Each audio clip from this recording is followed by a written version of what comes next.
ठीक है, तो यहाँ तक आप लोगों को पता चला कि विराम चिन्ह है क्या। मतलब कुल कहने का मतलब ये है कि बोलते या पढ़ते समय भावों की स्पष्टता, है ना, हम क्या बोल रहे हैं, क्या पढ़ रहे हैं, भावनाएं क्या है, इसकी स्पष्टता के लिए वाक्य के अंत में, मध्य में जो विराम आते हैं, यानी जो रुकने के लिए बात आती है, उन्हें लिखते समय जिन चिन्हों का प्रयोग हम करते हैं, है ना, जिन चिन्हों का प्रयोग हम करते हैं उसे हम कहते क्या है, विराम चिन्ह। कभी कभी क्या होता है कि विराम चिन्हों का प्रयोग अगर हम गलत जगह पे कर देते हैं तो उसमें क्या होता है, अर्थ का अनर्थ हो जाता है। जैसे अगर हम आपको बात कहें कि रुको, रोको जाओ मत, ठीक है, क्या कहेंगे, रोको, ठीक, जाओ मत। अब यहां पर तो हमने कह दिया कि रोको, रोको, जाने दो, ठीक है। अब हम बात कहेंगे यहाँ पे, अगर ये यहाँ पे जब हमने ये विराम चिन्ह लगाया है, कॉमा इसको आप अंग्रेजी में कहते हो, तो यहाँ पे लगा दिया तो इसका मतलब क्या हो गया कि नहीं, इसको रोको, जाने मत दो। क्या कहो, इसको रोक लो, जाने मत दो। जैसे मान लीजिए आपके कोई दोस्त मित्र घर आपके आए हो, ठीक, और आप उनको रोकना चाहते हैं, कोई जाना चाहते हैं, कोई उनको भेजना चाहता है, तो आप क्या कहोगे, लिखोगे कि रोको मत जाने दो, है ना। क्या लिखोगे, रोको मत जाने दो, ठीक है, ये आप कहेंगे। यहाँ पे हमने अगर एक कॉमा का प्रयोग किया, अल्पविराम का प्रयोग किया, तो ये हो गया कि इसको रोक लो, मत जाने दो। लेकिन इसी का प्रयोग हम यहाँ पर ना करके और यहाँ पे कर दें, इसको हटा दें और यहाँ पे कर दें, तो क्या हो जाएगा, रोको मत, क्या होगा, रोको मत जाने दो। एक जगह तो हमने एक सेंटेंस में कॉमा रोको के बाद लगाया था, तो वहां पर हो गया था कि भाई उस व्यक्ति को रोक लीजिए, जाने मत दीजिए। लेकिन जैसे ही इस कॉमा का प्रयोग हमने रोको मत के बाद कर दिया, तब क्या हो गया, नहीं उसको रोको मत, तुम उसको जाने दो, छोड़ दो, चला जाए वो, है ना। रोको मत जाने दो और रोको मत जाने दो। कॉमा का प्रयोग करने से कैसे, एक जगह विराम लगाने से कैसे अर्थ में परिवर्तन आ गया। एक जगह तो कह रहा है कि भाई उसको रोक लो, मत जाने दो, पर अगले ही पल क्या कह रहा है, मत रोको, जाने दो। आई बात समझ में कि विराम चिन्ह का प्रयोग हमें क्यों करना चाहिए। हर वाक्य में अपना अलग अलग जगह, अलग अलग मार्क लगा करके, चिन्हों का प्रयोग करके हम क्या करते हैं, अपने भावनाओं को स्पष्ट करते हैं। ठीक है, अब हम लोग पढ़ेंगे कि विराम चिन्ह होते कितने हैं और इनका प्रयोग कब, कैसे, कहाँ किया जाता है।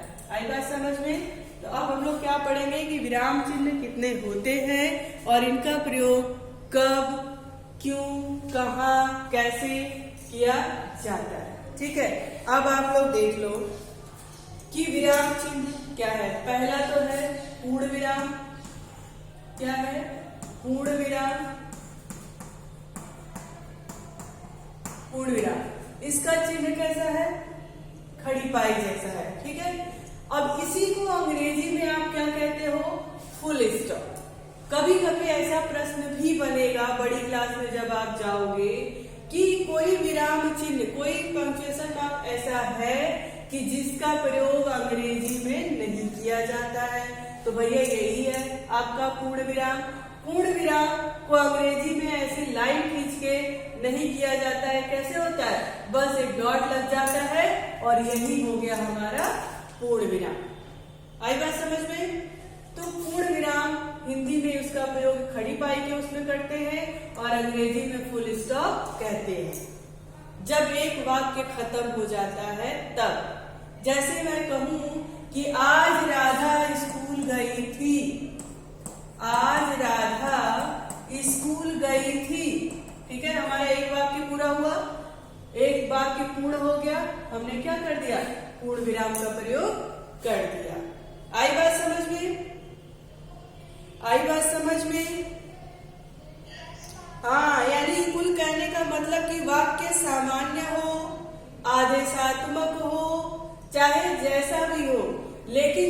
हमारा एक वाक्य पूरा हो जाता है वहां पर ऐसा नहीं लगता कि हाँ अब आगे भी कुछ कहना है। ठीक है, एक वाक्य जहां पर हमारा पूरा हो गया वहां पर पूर्ण विराम का प्रयोग हो जाता है। हाँ हाँ, दो बेटा। हाँ बिल्कुल, रमेश घर जाता है, एक सेंटेंस हमारा पूरा हो गया है ना। रमेश घर जाता है, एक वाक्य पूरा हो गया। अगर हमने पूर्ण विराम का प्रयोग नहीं किया तो रमेश घर जाता है तो मन में एक जिज्ञासा बनी रहेगी, भाई उसने घर गया हो तो उसके बाद वहां पे क्या कर रहा है। ठीक है, रमेश घर जाता है, अगर पूर्ण विराम का प्रयोग नहीं किया तो आगे की भी जिज्ञासा बनी रहेगी, लगेगा कि रमेश घर जा रहा है, चला तो गया है, जाने के बाद क्या करेगा। ठीक है, तो रमेश घर जाता है और खाना बनाता है, वहां पर एक पूर्ण हो गया। तो पूर्ण विराम की आवश्यकता जब हमारी एक बात खत्म हो जाती है, अब इसके आगे हमें कुछ नहीं कहना, हमें लग गया कि हाँ अब मेरी बातें पूरी हो गई, वहां पर क्या हो गया, पूर्ण विराम का प्रयोग हो गया। ठीक है, अब हम बात करेंगे अर्ध विराम की। अभी हमने एक उदाहरण दिया था कि रोको मत जाने दो, रोको मत जाने दो, ये उदाहरण हमने दिया था और वहां पर हमने अर्ध विराम का प्रयोग किया था। ठीक है, वहां पे हमने क्या किया था, अर्ध विराम का प्रयोग किया था। ये हो गया हमारा दूसरा अर्ध विराम। ठीक, और इसका चिन्ह क्या है, आई बात समझ में, इसका चिन्ह क्या है, ये है। ठीक, अर्ध विराम, देखिएगा अर्ध विराम और अल्प विराम में थोड़ा सा अंतर होता है। ठीक है, उसको हमको समझना होगा। तो पहले तो हम पढ़ेंगे अर्ध विराम क्या है। ठीक है, पूर्ण विराम की तुलना में थोड़ा रुकने के लिए अर्ध विराम का प्रयोग किया जाता है। पूर्ण विराम की तुलना में, जैसे अगर हम पूर्ण विराम का प्रयोग जहां पे करते हैं तो वहां पर एक वाक्य हमारा पूर्ण हो गया, ऐसी जगह पे कर देते हैं। लेकिन पूर्ण विराम से थोड़ा सा पहले, यानी एक वाक्य पूरा होते होते हमारी जिज्ञासा जहाँ पे लगती है कि नहीं अभी अगले ही पर कुछ और लिखने वाले हैं या फिर और बोलने वाले हैं, वहां पर इस अर्ध विराम का प्रयोग होता है ना। तो पूर्ण विराम की तुलना में थोड़ा रुकने के लिए अर्ध विराम का प्रयोग किया जाता है, उसको हम कहते हैं अर्ध विराम। जैसे काम करते रहना ही जीवन है, जैसे हम उदाहरण लें कि काम करते रहना ही क्या है, काम करते रहना ही जीवन है ना।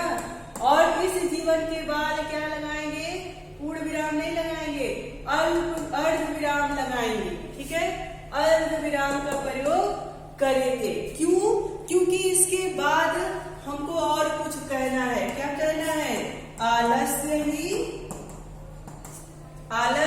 क्या है, आलस्य करना क्या होता है, रोग फैलाता है ना। आलस्य रोग फैलाता है। जैसे अभी हम बात करें कि श्रेया स्कूल आती रहती है, क्यों आती रहती है, अल्प विराम, क्योंकि स्कूल में शिक्षा प्राप्त होती है, पूर्ण विराम। आई बात समझ में। पूर्ण विराम के थोड़े से पहले जहां पर हम रुके वहां पर अर्ध विराम का प्रयोग किया जाता है। ठीक है, और अल्प विराम का प्रयोग कहाँ किया जाता है, अल्प विराम का प्रयोग जल्दी जल्दी किया जाता है, जहां पे थोड़ा थोड़ा सा रुकना हो वहां पर अल्प विराम का प्रयोग किया जाता है। ठीक है, एक तो अर्ध विराम हमारा है, अर्ध विराम में प्रयोग हम करते हैं जब पूर्ण विराम के थोड़ा सा पहले रुकना हो। ठीक है, अल्प विराम का प्रयोग हम करते हैं, अल्प का मतलब ही होता है थोड़ा। ठीक है, अल्प का मतलब ही क्या होता है, थोड़ा, है ना। ठीक है, और अल्प विराम जो चिन्ह है वो कैसा होता है, कॉमा। ठीक, और जब थोड़ी थोड़ी देर थोड़ी देर के लिए, वहीं पर हम अल्प विराम का प्रयोग करते हैं। ठीक है, जैसे क्या करें, मान लीजिए कि हमें 2-3 बच्चों का नाम लिखना हो, जैसे लिखना हो जॉनी, अब जॉनी के बाद अल्प विराम, श्रेया, श्रेया के बाद अल्प विराम, ठीक है ना, जॉनी, श्रेया और किसका नाम बताओगे तुम लोग? और तनु क्या करती है? खेलती है ना। तो हमें थोड़े थोड़े समय के बाद थोड़े थोड़े दूर कर उसके लिए रुकना है, वहां पर अल्प विराम का प्रयोग करेंगे। एक तरीके से और समझेंगे, मान लीजिए आप बाजार में कुछ खरीदने मार्केट जा रहे हैं और कुछ खरीदने की लिस्ट आप बना रहे हैं, ठीक है, और उसमें आपके किचन की ढेर सारी सामग्री है, ठीक है। तो लिस्ट जब आप बनाएंगे तो क्या करेंगे, लिखेंगे दाल, चावल, गेहूं, तेल, साबुन, कपड़ा, है ना। जब ढेर सारे सामान की लिस्ट बनाएंगे तो हर थोड़ी थोड़ी देर में क्या करेंगे, विराम चिन्ह का प्रयोग करेंगे, और वो विराम चिन्ह कौन सा होगा? अल्प विराम होगा। आ रही बात समझ में? अल्प आ रही है? हाँ, इसमें क्या होता है, अगर आपसे कोई पूछे कि अल्प विराम और अर्ध विराम में अंतर क्या है, तो आप बताओगे कि अल्प विराम जो है वो अर्ध विराम की अपेक्षा जल्दी जल्दी ठहराव लेता है। ठीक है, आ रही बात समझ में?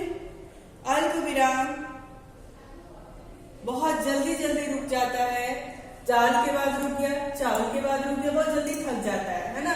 एक तरह से कह लीजिए बहुत जल्दी थक जाता है। और देखो, चावल के बाद भी इसको रुकना है, दाल के बाद भी रुकना है, गेहूं के बाद भी रुकना है, तेल के बाद भी रुकना है, साबुन के बाद भी रुकना है ना। तो ये क्या हो गया, अर्ध विराम हो गया। लेकिन अल्प विराम का प्रयोग क्या होता है, दाल और चावल, ठीक, अब दाल और आ गया, फिर चावल, उसके बाद अर्ध विराम हो गया, दाल चावल, ठीक है, दाल चावल, गेहूं, हाँ हाँ बताइए। हाँ आयुष, तुम इधर आओ। और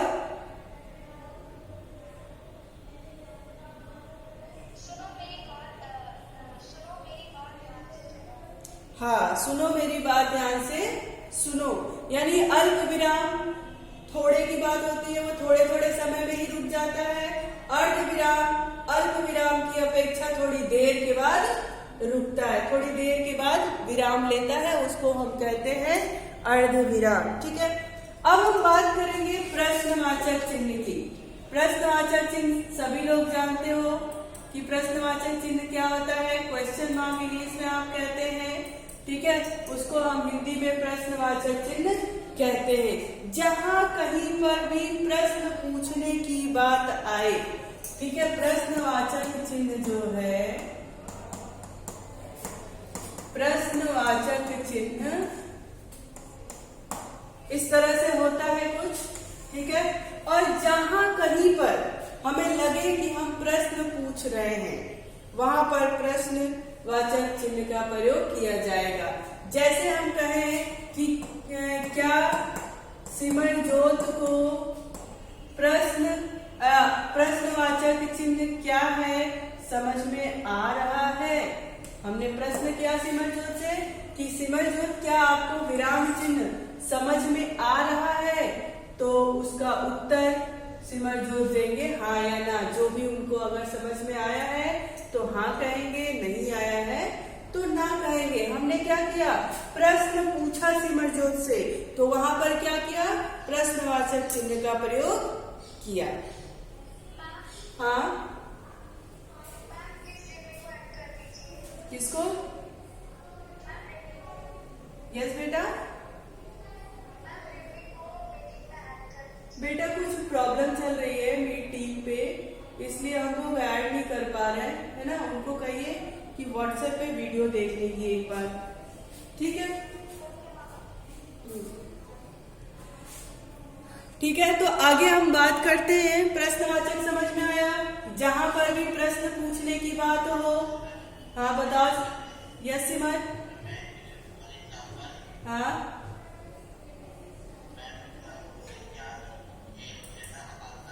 हाँ बिल्कुल, जहां कहीं भी हमें लगे कि हमें प्रश्न पूछ रहे हैं, क्या तुम कल खाना खाओगे, क्या तुम घूमने जाओगे, क्या तुम पढ़ाई कर रहे हो, है ना? अगर इस तरह की बात है तो तुम कौन सा प्रश्न पत्र लिख रहे हो, तुम क्या कर रहे हो, ठीक है। जब जहां पर प्रश्न पूछने की बात आती है वहां पर प्रश्नवाचक चिन्ह का प्रयोग किया जाता है। और मोस्ट इम्पॉर्टेंट बच्चों, बहुत ही ध्यान देने वाली बात है कि विराम चिन्ह का प्रयोग करने से आपका कोई भी अनुच्छेद लिखते हैं, पत्र लिखते हैं, निबंध लिखते हैं, तो उसमें विराम चिन्हों का प्रयोग करना अति अनिवार्य होता है। इससे आप अपने भावों को स्पष्ट रूप से समझा सकते हैं। तो विराम चिन्हों का प्रयोग आपको करना चाहिए हमेशा, ठीक है। कहीं भी जैसे ऑफिशियल चीज आप लिख रहे हैं तो उन सब जगहों पे विराम चिन्हों का खास करके ख्याल आपको रखना चाहिए, ठीक है। अब हम बात करेंगे विस्मयादि बोधक चिन्ह की। इसकी बात करेंगे, विस्मयादि बोधक चिन्ह, ठीक है। वो कैसा होता है? इस तरह से, कुछ इस तरह से होता है विस्मयादि बोधक चिन्ह, ठीक है। इसमें हम क्या करते हैं, जहां कहीं पर आश्चर्य, घृणा, शोक, हर्ष, है ना, इस तरह की बात हो, वहां पर हम क्या करते हैं, विस्मयादि बोधक चिन्ह का प्रयोग करते हैं, ठीक है। जैसे अगर मान लो कि हिंदी के सब्जेक्ट में, ठीक है, रिमी का 80 आउट ऑफ 80 आए तो मैं भी करूंगी, अरे बाप रे इतना नंबर आ गया, वाह, है ना, वाह रिमी ने तो कमाल कर दिया, है ना, रिमी का तो इतना अच्छा नंबर आया। तो इस बात जब मुझे आश्चर्य हुआ, खुशी हुई, तो मैंने क्या किया, विस्मयादि बोधक का चिन्ह लगा दिया। अगर आपके आसपास कुछ बहुत ही कचरा भरा हुआ है और आप उसको देख करके घृणा कर रहे हो, कहोगे छी कितना गंदा जगह है ना, कितनी बदबू आ रही है, तो उस जगह पे आप क्या करेंगे, विस्मयादि बोधक चिन्ह का प्रयोग करेंगे। आई बात समझ में? अगर कहीं पे आप घूमने जाते हैं और वहां का दृश्य, वहां का सिनेरियो बहुत ही सुंदर लग रहा है आपको और अनायास ही आपके मुंह से निकल गया, बाप रे, चाहे वाह कितना सुंदर दृश्य है, क्या करोगे, तो वाह के बाद भी आप विस्मयादि बोधक चिन्ह का प्रयोग करोगे। यदि आप जंगल में घूमते घूमते जा रहे हो और आपको किसी जीव जंतु से आपकी भेंट हो गई, है ना, और आप डर के आपने क्या किया, बाप रे इतना बड़ा सांप, बाप रे इतना बड़ा शेर, है ना, तो वहां पर भी विस्मयादि बोधक चिन्ह का प्रयोग आप करेंगे। हाँ बताइए, हाँ बोलो। आई बात समझ में कि विस्मयादि बोधक चिन्ह का प्रयोग हम कब करते हैं? क्लास, हाँ, अब आगे हम देखेंगे, कि योजक चिन्ह क्या है, ठीक है। योजक चिन्ह क्या है? योजक चिन्ह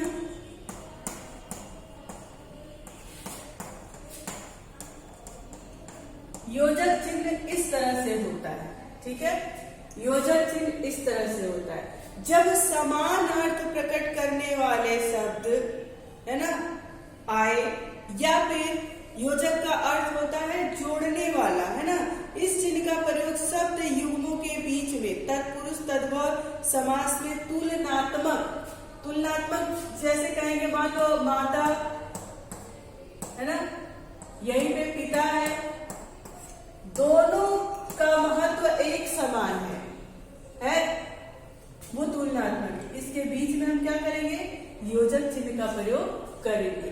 दो समान चीजों है जो इसको जोड़ते हैं, वहां पर हम क्या करेंगे, योजक चिन्ह का प्रयोग करेंगे।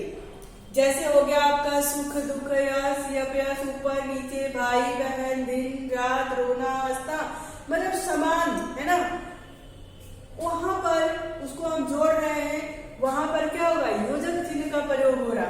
अगर इसी में हम योजक चिन्ह का प्रयोग ना करें तो क्या लिखेंगे, माता और पिता। क्या लिखेंगे, माता और पिता। लेकिन और अगर हम हटा दें तो क्या लिखेंगे, माता पिता भाई बहन। ठीक है, इसके बीच जो चिन्ह का प्रयोग हुआ है उसको हम कहते हैं योजक चिन्ह। आई बात समझ में। योजक का अर्थ है जोड़ने वाला। इस चिन्ह का प्रयोग शब्द युग्मों है ना, एक समान अर्थ प्रकट करने वाले शब्दों के बीच में लगा जाता है। तत्पुरुष तथा द्वंद्व समास में भी इसका प्रयोग किया जाता है। तुलनात्मक स्थिति में तथा अक्षर रूप में लिखी जाने वाली संख्याओं के बीच में भी किया जाता है। जैसे सुख दुख यश अपयश भाई बहन माता पिता भरत सा भाई है ना, एक तिहाई एक चौपाई आदि। ऐसे शब्द आपके पास जब आए तो वहां पर आप योजक चिन्ह का प्रयोग करेंगे। आई बात समझ में, आई बात समझ में। हाँ, अब आगे बढ़ेंगे उद्धरण चिन्ह की तरफ, है ना। उद्धरण चिन्ह किसे कहते हैं, और हमेशा इस बात का ध्यान रखेंगे जब भी कुछ लिखेंगे तो विराम चिन्ह की जानकारी आपको हो गई है तो विराम चिन्हों का प्रयोग अवश्य करेंगे। ठीक है, अब हम बात करते हैं उद्धरण चिन्ह का। किसका करते हैं, उद्धरण चिन्ह।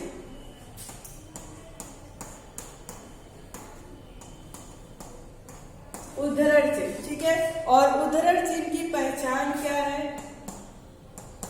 ठीक है। जब ये चिन्ह जहां पर आए उसको हम कहते हैं उद्धरण चिन्ह। अब भाई आप कहोगे मैम आपने उद्धरण चिन्ह तो समझा दिया कि ये क्या है, लेकिन इसका प्रयोग हम कैसे करेंगे। ठीक है, तो जहां किसी का कथन ज्यों का त्यों उद्धृत हो, जैसे मान लो कि मैंने कोई बात कही और आप उसमें कोई बदलाव ना करें, ज्यों का त्यों आपको लिखना हो, तो वहां पर क्या करोगे, उद्धरण चिन्ह। जैसे कोई स्लोगन है, किसी की कोई परिभाषा है ना, तो वहां पर हम क्या करेंगे, उद्धरण चिन्ह का प्रयोग करेंगे। जैसे नेताजी सुभाष चंद्र बोस ने कहा, नेताजी सुभाष चंद्र बोस ने कहा, ठीक है। अब वो क्या कहे भाई, उन्हीं की बात को एज इट इज लिखना है, उसमें कोई परिवर्तन नहीं करना है, तो वहां पर हम क्या करेंगे, उद्धरण चिन्ह का प्रयोग करेंगे। उन्होंने क्या कहा, तुम मुझे खून दो मैं तुम्हें आजादी दूंगा, क्या वो उद्धरण चिन्ह के अंतर्गत आएगा। देखो ऐसे करोगे, ठीक है, तुम मुझे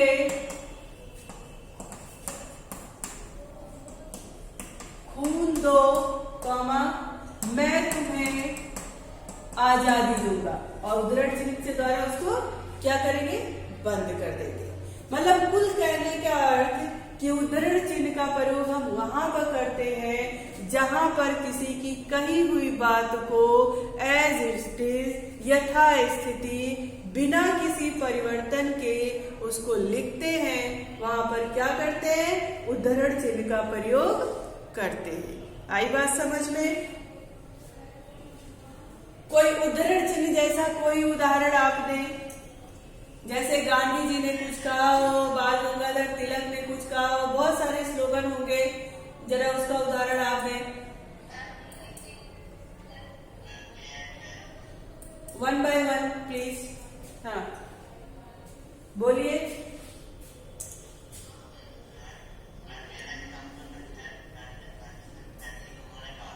किसने, अच्छा बाल गंगाधर तिलक ने क्या कहा था,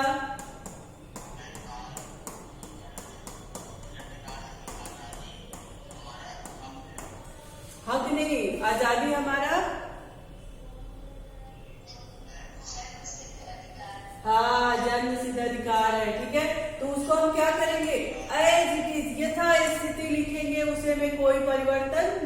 करेंगे। यहाँ से शुरू करेंगे तो ये ऊपर, और यहाँ से शुरू करेंगे तो ये ऐसे, और इसके बीच आपकी बातें लिखी जाएंगी। आई बात समझ में? जैसे महात्मा गांधी ने कहा था, क्या कहा था? गांधी जी ने कहा था, अंग्रेजों भारत छोड़ो। ठीक है, क्या कहा था? अंग्रेजों से उन्हें कहा था कि अंग्रेजों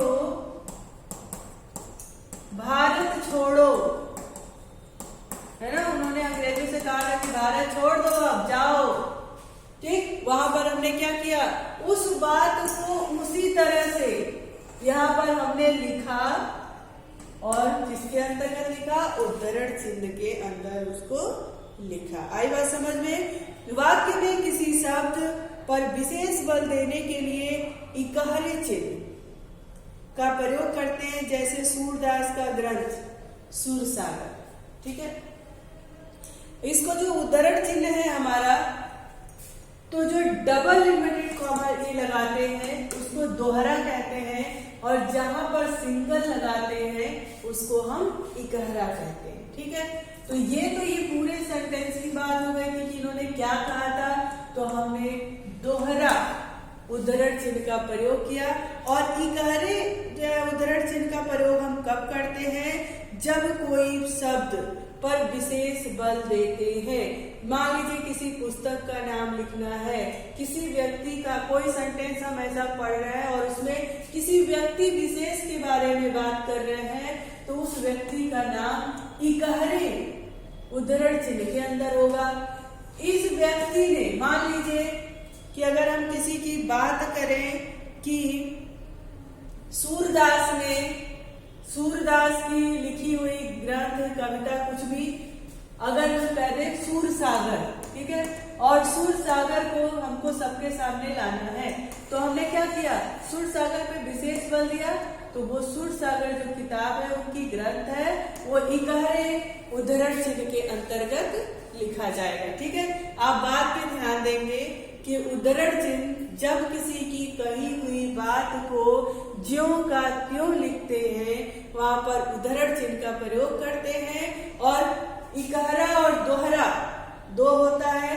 जब किसी वाक्य में हम किसी शब्द पर विशेष बल देते हैं, तो वहां पर इकहरे उद्धरण चिन्ह का प्रयोग करते हैं। इसका ख्याल हम लोग रखेंगे। आई बात समझ में कि उद्धरण चिन्ह तो कब का प्रयोग कब करते हैं, और दोहरा और इकहरा उद्धरण चिन्ह में क्या अंतर है? आई बात समझ में? कोई दिक्कत किसी को? कोई दिक्कत? ठीक, अब हम बात करेंगे निर्देशक चिन्ह की। निर्देश का अर्थ ही क्या होता है?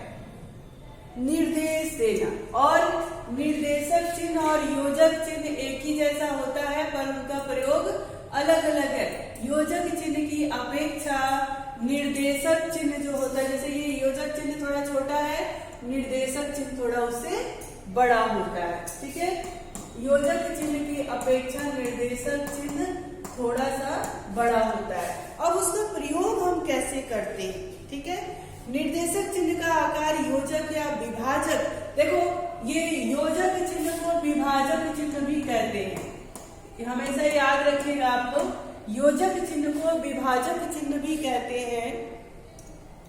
तो निर्देशक चिन्ह जो है वो योजक चिन्ह की अपेक्षा थोड़ा सा आकार में बड़ा होता है।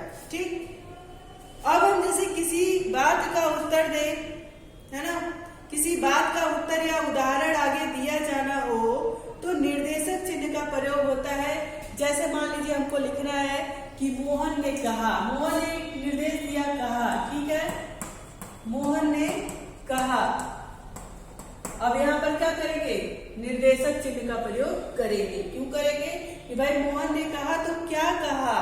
कहा मैं तुम्हारी बात मानूंगा, है ना। सिमरजोत ने कहा, क्या कहा? मैम मुझे विराम चिन्ह समझ में आ गया। ठीक, नेताजी सुभाष चंद्र जी ने कहा, उसके आगे योजक चिन्ह। गांधी जी ने कहा, उसके आगे योजक चिन्ह। आई बात समझ में? तो जब कहीं भी इस तरह की बात हो, निर्देश देने का हो, तो वहां पर चिन्ह का प्रयोग होगा। आई बात समझ में? आई बात समझ में? हाँ, अब हम बात करेंगे विवरण चिन्ह की। किसकी बात करेंगे? विवरण चिन्ह की।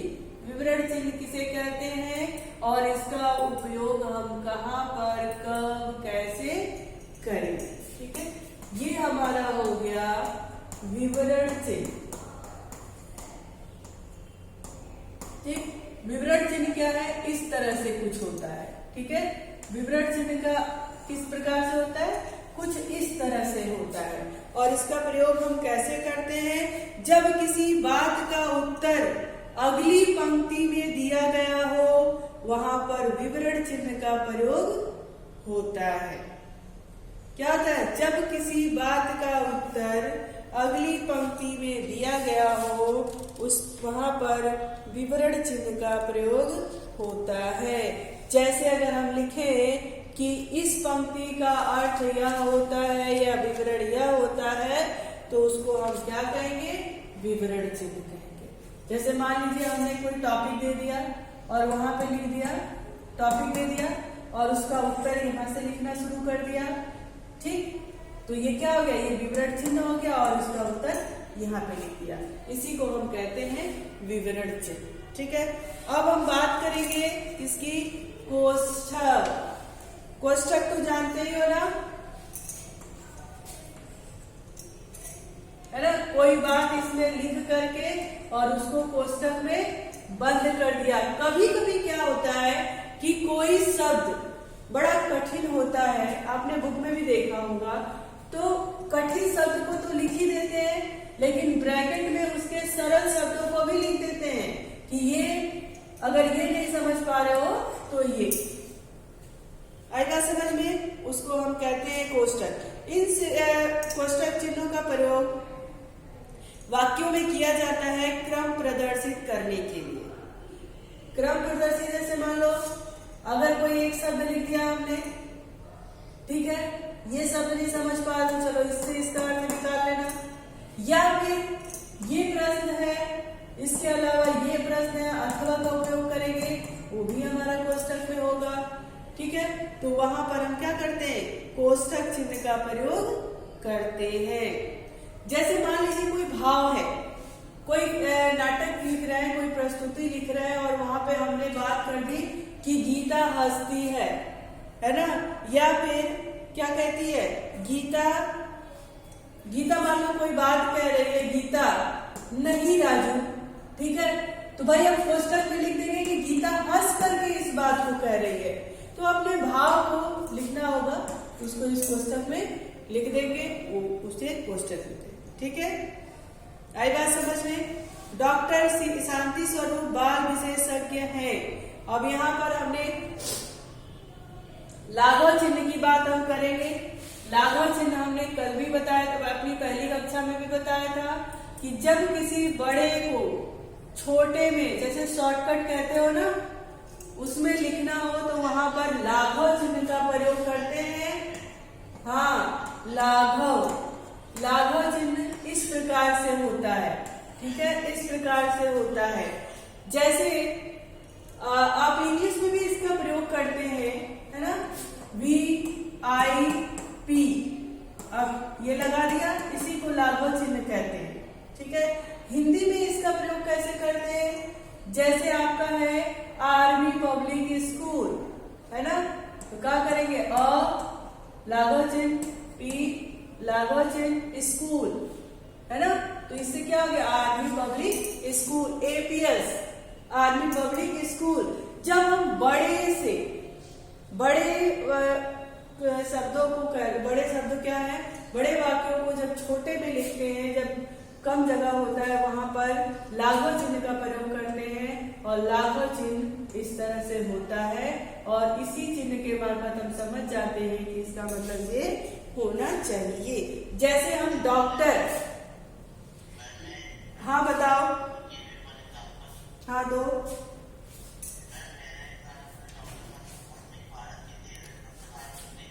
हाँ बिल्कुल बिल्कुल बिल्कुल। देखो जैसे आप डॉक्टर एपीजे अब्दुल कलाम की बात करते हैं तो ए और पी कोई नाम होता है? नहीं। एपीजे अब्दुल कलाम का फुल फॉर्म क्या था?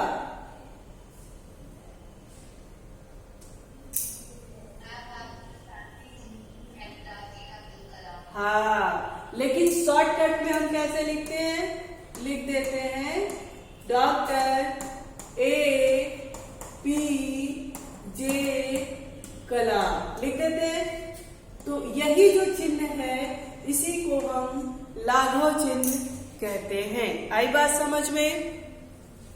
आई बात समझ में?